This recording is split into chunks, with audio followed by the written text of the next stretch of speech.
नमस्कार दोस्तों, एक और नए वीडियो में सबका स्वागत है। और इसमें बात करने वाले हैं बिहार में निकली हुई पुलिस सब इंस्पेक्टर की वैकेंसी के बारे में। जी हाँ दोस्तों, इस वैकेंसी को देख करके हमारे बहुत सारे दोस्तों ने गाना गाना शुरू कर दिया था कि जिसका मुझे था इंतज़ार वो घड़ी आ गई है। पिछली बार जो हमारे साथी चूक गए थे थोड़े से के लिए, उनको एक बार फिर से मौका दिया जा रहा है पुलिस सब इंस्पेक्टर बनने के लिए। तो इस वीडियो में हम लोग इसी वैकेंसी के बारे में बात करने वाले हैं दोस्तों। लेकिन उससे पहले अगर आप हमारे चैनल पर नए हैं तो पहले एक बार चैनल को सब्सक्राइब कर लीजिए और बने रहिए वीडियो में लास्ट तक, ताकि आपको सारी जानकारी मिल सके। तो चलिए बिना देरी के हम लोग शुरू करते हैं। तो सबसे पहले तो यहाँ पर देख पा रहे होंगे बिहार पुलिस अवर सेवा आयोग bpssc.bih.nic.in जो वेबसाइट है, यहाँ से आपको ये नोटिफिकेशन मिल जाएगा और यहीं से आपको एप्लीकेशन को अप्लाई भी करना है।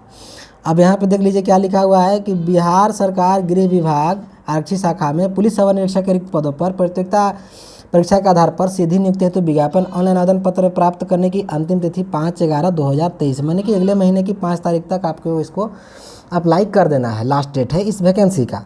और विज्ञापन संख्या आपको 2/2023 इस वैकेंसी की रखी गई है। जो सीटें इसमें खाली है दोस्तों, वो अगर हम लोग बात करें तो 1275 सीटें हैं। पे लेवल 6 की ये वैकेंसी है। हालांकि लेवल 6 में कोई फ़र्क नहीं पड़ता है, आप सभी को पता होगा कि लोग इसमें जाने के बाद कितना पैसा कमाते हैं। सैलरी हालांकि आपको पे लेवल 6 की बात करें तो आपको 50 से 60 हज़ार के बीच में ही मिलने वाली है। क्योंकि ये पुलिस की नौकरी है तो थोड़ा सा 10,000 15,000 रुपये आपको एक्स्ट्रा बढ़ सकता है, मतलब 70,000 के आसपास तक जा सकती है आपकी सैलरी। ठीक है दोस्तों।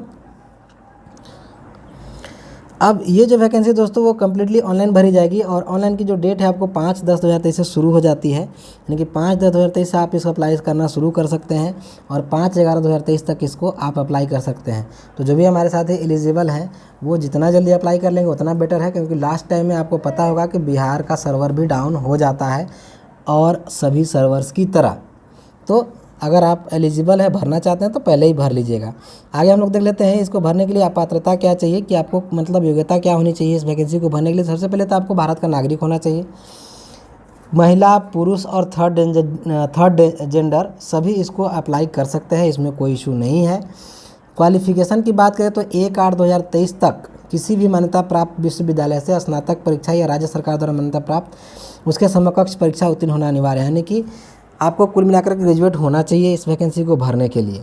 उम्र सीमा की जो कट ऑफ डेट रखी गई है आपको वो भी 1/8/2023 रखी गई है। और जो एज है वो आपको मैट्रिक की मार्कशीट से मिलाया जाएगा, उसी के आधार पे आपको होगा। जो मिनिमम एज है वो आपको 20 साल रखी गई है और जो मैक्सिमम एज है वो आपको जनरल के लिए 37 साल रखी गई है। ठीक है। महिलाओं के लिए भी मिनिमम एज आपको 20 साल और अधिकतम एज आपको 40 साल रखी गई है। तो एज में तो हम लोगों को कोई इशू ही नहीं है दोस्तों। पिछड़ा वर्ग के लिए अगर बात करें तो मिनिमम एज 20 साल और मैक्सिमम 40 साल रखा गया है। और ST SC के लिए आपको मिनिमम 20 साल और मैक्सिमम 42 साल एज रखा गया है दोस्तों। ठीक है। अब यहाँ पे देखिए एक पॉइंट और है चौथे नंबर पे कि बिहार के वैसे सरकारी सेवकों को उच्चतर वेतनमान की सेवा संवर्ग में जाने के लिए प्रतियोगिता परीक्षा में भाग लेने हेतु अधिकतम आयु सीमा में 5 वर्ष की छूट दी जाएगी, जिन्होंने नियमित सेवा में न्यूनतम 3 वर्षों से अधिक अवधि पूरी कर ली हो। अब अगर आप बिहार सरकार के पहले से कर्मचारी हैं, आपकी एज अगर एक्सपायर हो रही है लेकिन फिर भी अगर आप इस वैकेंसी को भरना चाहते हैं तो आपको अतिरिक्त 5 साल की छूट इसमें दी जा रही है दोस्तों। हमारे जो भूतपूर्व सैनिक हैं उनके लिए भी 3 साल की छूट दी जा रही है।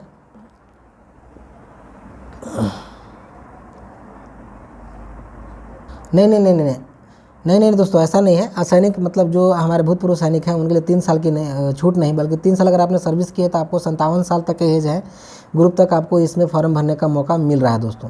तो ये थी हमारी एज के बारे में क्राइटेरिया। हम लोग बात कर लेते हैं कि हाइट वगैरह कितना चाहिए इस वैकेंसी को भरने के लिए। तो जो जनरल और OBC के कैंडिडेट हैं उनके लिए 165 सेंटीमीटर की हाइट चाहिए।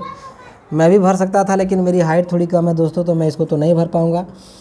और अन्य पिछड़ा वर्ग पुरुषों के लिए आपको देखिए 160 सेंटीमीटर की हाइट रखी गई है, अत्यंत पिछड़ा मतलब EBC के लिए।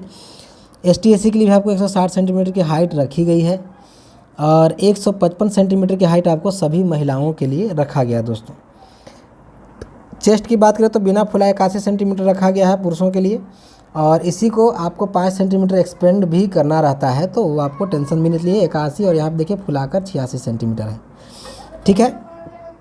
ST SC के लिए अगर बात करें तो यहाँ पर देख लीजिए 79 सेंटीमीटर बिना फुलाए और 84 सेंटीमीटर आपको फुला करके होना चाहिए। ठीक है। वज़न की बात करें तो महिलाओं के लिए न्यूनतम वज़न आपको 48 किलोग्राम रखा गया है, लेकिन उससे कम अगर आपका होगा तो आपको वज़न में भी देख लीजिएगा अपना। अगर पतला दुबला है आप तो अभी से खाना पीना शुरू करिए, दूध अंडा केला जो भी आप खा सकते हैं खाइए, अपना वज़न बढ़ाइए।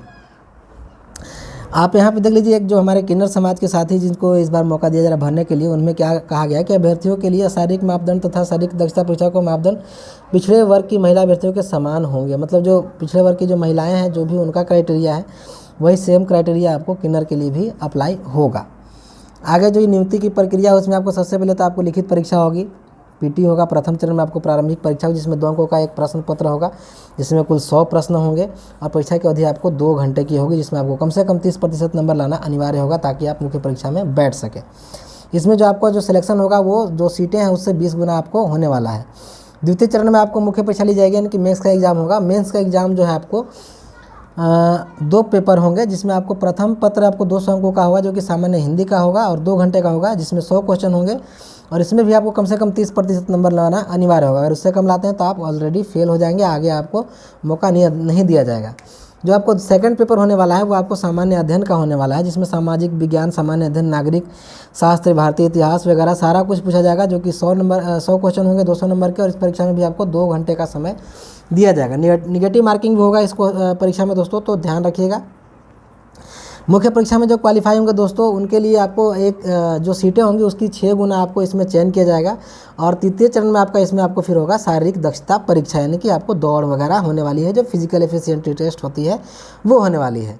तो इसमें आपको दौड़ होगा, जो कि पुरुषों के लिए आपको 1 मील यानी कि 1600 मीटर की दौड़ होगी और इसको आपको 6 मिनट 6.5 मिनट मतलब 6 मिनट 30 सेकंड में आपको पूरा करना है। वहीं महिलाओं के लिए जो है वो 1 किलोमीटर की दौड़ होने वाली है और इसके लिए आपको समय 6 मिनट का दिया जा रहा है।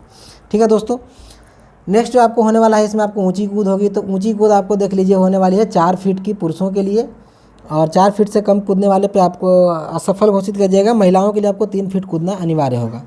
फिर लंबी कूद भी होगी जिसमें आपको 12 फीट कम से कम कूदना है आपको, और महिलाओं के लिए आपको 9 फीट रखा गया है।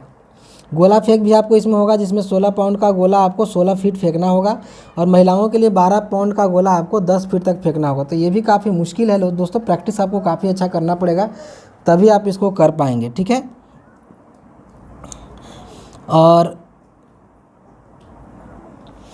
कुल मिलाकर के शॉर्टकट में यही थी जानकारी दोस्तों इस वैकेंसी के बारे में। अगर आप आगे भी इससे रिलेटेड कुछ एक मिनट दोस्तों, इसमें थोड़ा सा हम आपको फ़ोटो वगैरह के बारे में बता दे रहे हैं, क्योंकि फ़ोटो सिग्नेचर में काफ़ी गलती करते हैं लोग।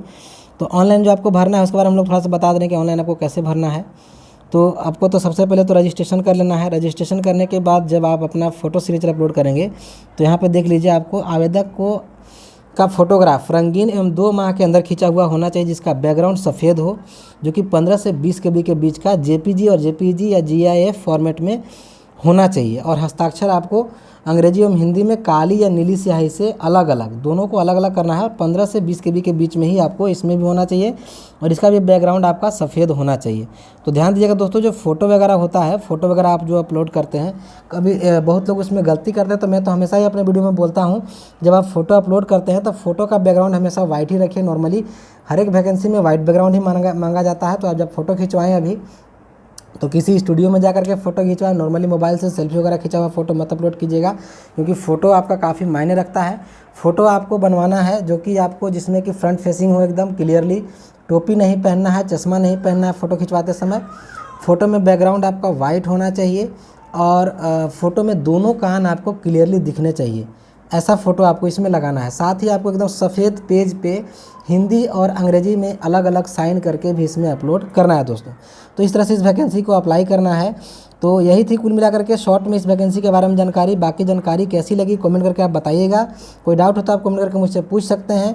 लास्टली क्या होगा, चैनल को जरूर सब्सक्राइब करिएगा दोस्तों। थैंक यू, जय हिंद।